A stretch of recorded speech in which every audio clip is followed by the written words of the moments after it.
Jangan lupa subscribe di YouTube channel Metro TV News dan juga nyalakan notifikasinya. Kebutuhan plasma konvalesen sebagai salah satu terapi tambahan penyembuhan pasien positif COVID-19 terus bertambah, namun jumlah pendonor plasma konvalesen sangat terbatas. Mengapa sulit mencari pendonor plasma konvalesen? Dan benarkah terapi ini efektif digunakan untuk penyembuhan COVID-19? Berikut penelusurannya untuk Anda.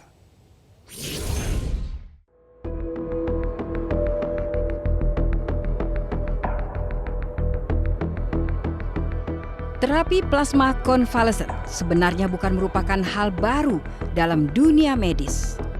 Terapi ini bahkan sudah digunakan sejak ratusan tahun silam untuk mengobati beragam penyakit di sejumlah negara seperti SARS, MERS, hingga virus Ebola.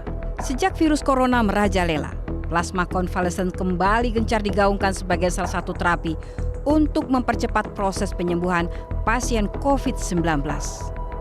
Penyintas COVID yang memenuhi kriteria mulai dari usia antara 18 hingga 60 tahun dengan penyakit non-komorbid, belum pernah punya riwayat transfusi darah dan lain-lain, memang diharapkan agar ada sebuah cadangan darah yang memungkinkan terapi yang lebih cepat mengurangi lama rawat sekaligus meminimalisir potensi kematian karena COVID-19. Nah, oleh karena itu wajar di dalam terapi itu betul-betul dijadikan upaya.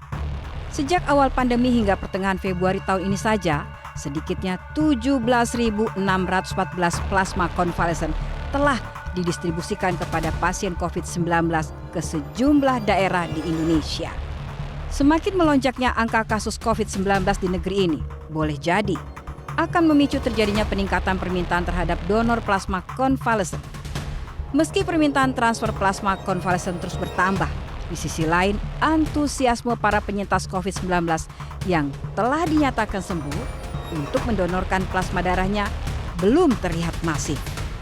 Tidak heran jika ketersediaan plasma konvalesen sulit dicari dan jumlahnya sangat terbatas.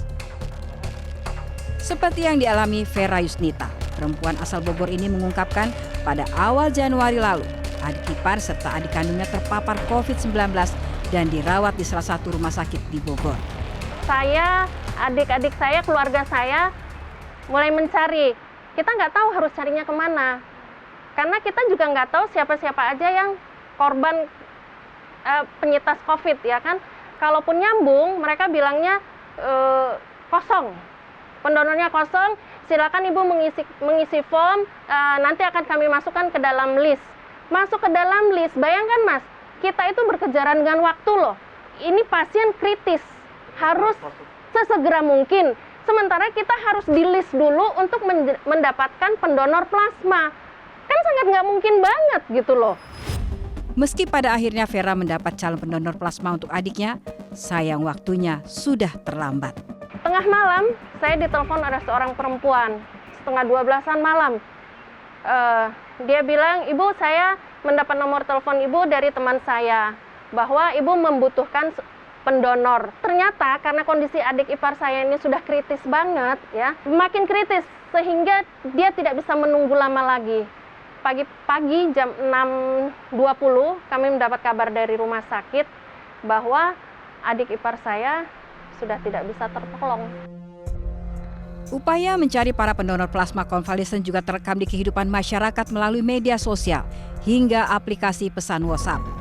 Berdasarkan catatan Unit Transfusi Darah Pusat, Palang Merah Indonesia, secara nasional per 16 Februari, daftar antrian kantong plasma konvalesen mencapai 600 kantong, sementara stok yang tersedia hanya 157 kantong. Jumlah stok plasma konvalesen yang tidak sebanding dengan jumlah permintaan yang ada membuat alur distribusi plasma menjadi terganggu. Sebenarnya sampai saat ini kalau kita bilangnya lebih besar pasak daripada tiang, jadi lebih banyak yang meminta dibandingkan yang mendonorkan plasmanya. Sebagai contoh saja di daerah untuk Jakarta itu permintaan darahnya bisa 100 permintaan per hari, sementara yang donor hanya sekitar 50. Meski begitu, masih ada sejumlah penyintas COVID-19 yang tergerak hatinya untuk memberikan plasmanya bagi sesama.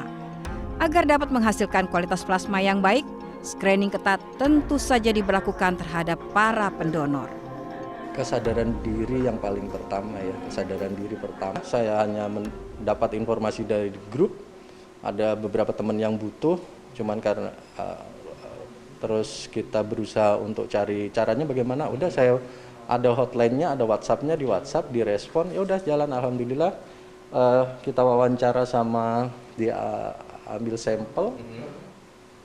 3 hari berikutnya saya dapat informasi memenuhi syarat untuk ikut donor. Plasma konvalesens ini kan relatif masih baru di Indonesia dan dipahami oleh masyarakat, terutama penyintas COVID, untuk mereka bisa mendonorkan. Dan pemerintah mendorong pada para penyintas COVID untuk bisa memberikan gotong royong, bentuk gotong royong untuk mendonorkan plasmanya.